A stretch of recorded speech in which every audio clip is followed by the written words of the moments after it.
يزال الخير حيا لا يزال إن في الدنيا سلاما وظلال أخبر الأيام أنها في وصال قم بنا وانظر. الحمد لله رب العالمين وبه نستعين على أمور الدنيا والدين وصلى الله وسلم وبارك على نبينا محمد وعلى آله وصحبه وسلم أجمعين وبعد. walaalyaal waxaan maanta rabaa in aan idinla wadaago insha Allah taala hal xadiis. halka xadiis wuxuu ku saabsan yahay xaqa uu ku leeyahay qofka muslimka ah qofka kale oo muslimka ah korkiisa uu ku leeyahay. halka xadiisna waxa weeyaan waa 5 qodob buu ka hadlayaa. halka xadiis wuxuu tilmaamayaa ama uu ka hadlayaa xaqa qofka muslimka uu ku leeyahay muslimka kale inay 5 tahay. axaadiis ka badanna waa jirtaa,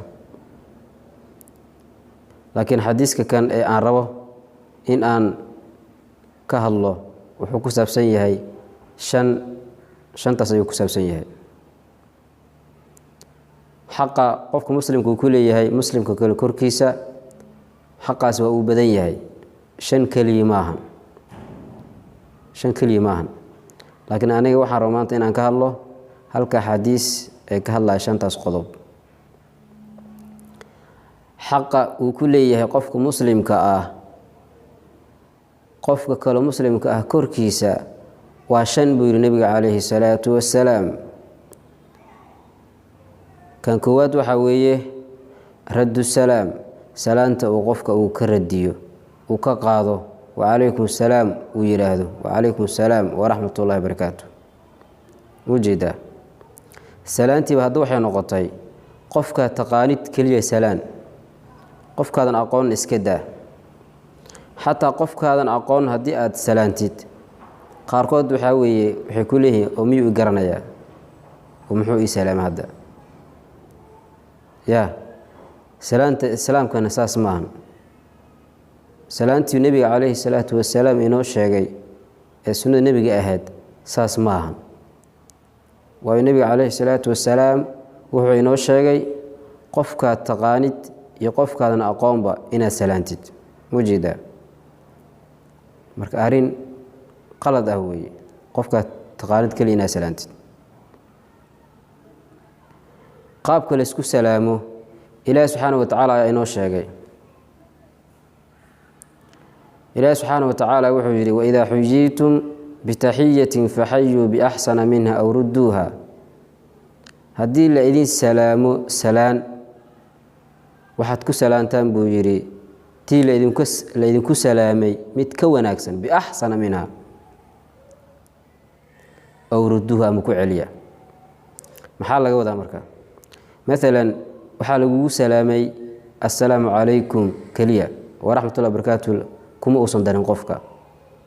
midda kasii wanaagsan waxaa weeye wacalaykum assalaam waraxmatullaahi wabarakaatuh.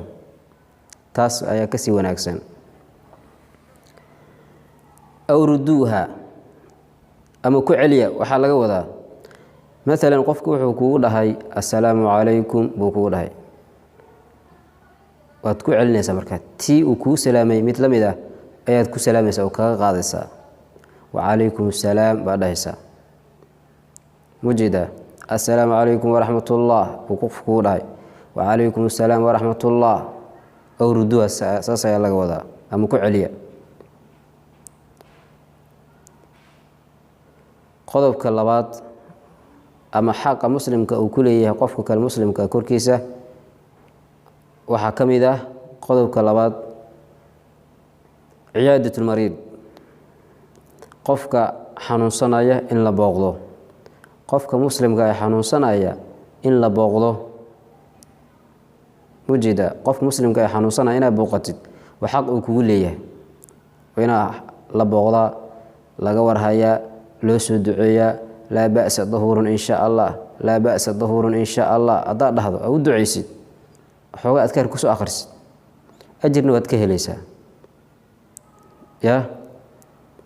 dhib ma laha waa caafimaadays insha allah haddaad dhahdo yaa niyad u dejisid ajir baa ka helaysaa. qodobka saddexaad waxaa weeye waa itibaacu ljanaa-is, janaasooyinka raacitaankooda. yacni meyd baa dhintay, xaafadda baa qof ka dhintay, janaasadaas inaad raacdid waa xaq lagugu leeyahay oo qofka muslimka uu kugu leeyahay. dad baa waxaa weeyaan maxaa iga galay walaalkeyba matolkeyba saas isdhahaya oo aan raacin oo janaasada in ajir iyo fadligeeda aan ogeynba. qodobka afaraad waxaa weeye wa ijaabatu dacwa, dacwada ina ajiibtid, yeeritaanka ina ajiibtid. meel baa lagugu yeeray, meel yaro aroos ah ama meel yaro xaflad yar oo duco ah ama waliimo ah baa lagugu yeeray, waa inaa ajiibtaa, waa inaa aqbashaa, waa inaa ogolaataa. waa xaq qofka muslimka uu kugu leeyahay inaa ogolaatid, inaad diidid maaha. marka waa inaa raacdaa. haddii mar haddii ay tahay wax yacni sharciga waafaqsan, waxa lagugu yeerayo ama ducada lagugu yeerayo haddii ay tahay wax sharciga waafaqsan, inaad diidid maahan, waa inaa ogolaataa oo aada raacdaa. qodobka shanaad waxaa weeye waa tashmiit ulcaadis, qofka hindhisay inaad u duceysid. qofka hindhisaya waa inaad u duceysaa. qof baa agtaada ku hindhisay, alxamdu lilah buu dhahay, ma ahan inaad ka aamustid. ma ahan inaad ka aamustid. alxamdu lilah buu qofkii dhahay, maxaa laga raba inaad dhahid yarxamuka allah, mujidaa. isagana waxaa laga rabaa inuu dhaho yahdiikum ullah wayuslixu baalakum, mujidaa. qaabkaas weeye.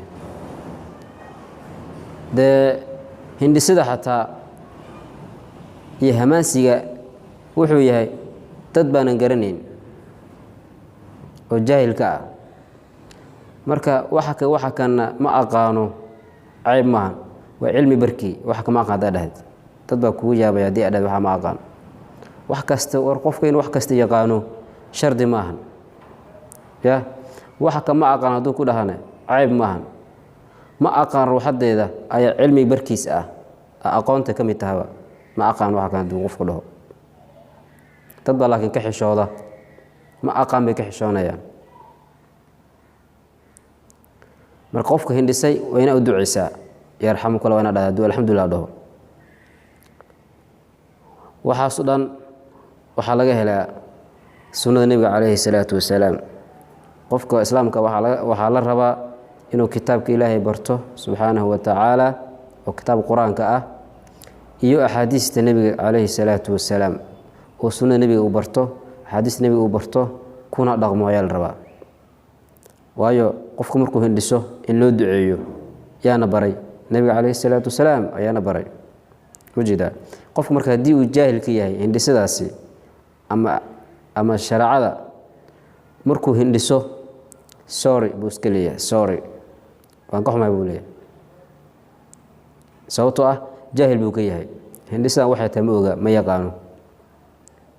si hadda kahor waxaa la yidhi nin brofesor ah baa waxaa la yidhi uu hindhisay baa la yidhi, markaasuu yidhi sorry waan ka xumahay buu, waan ka xumahay. haddaba brofesor waa aqoon-yahan, markaasaa wuxuu yidhi sorry. brofesor wey waa sax, laakiin diintii iyo sunnada nebiga brofesorka ma ahan, jaahil buu ka yahay, mujidaa.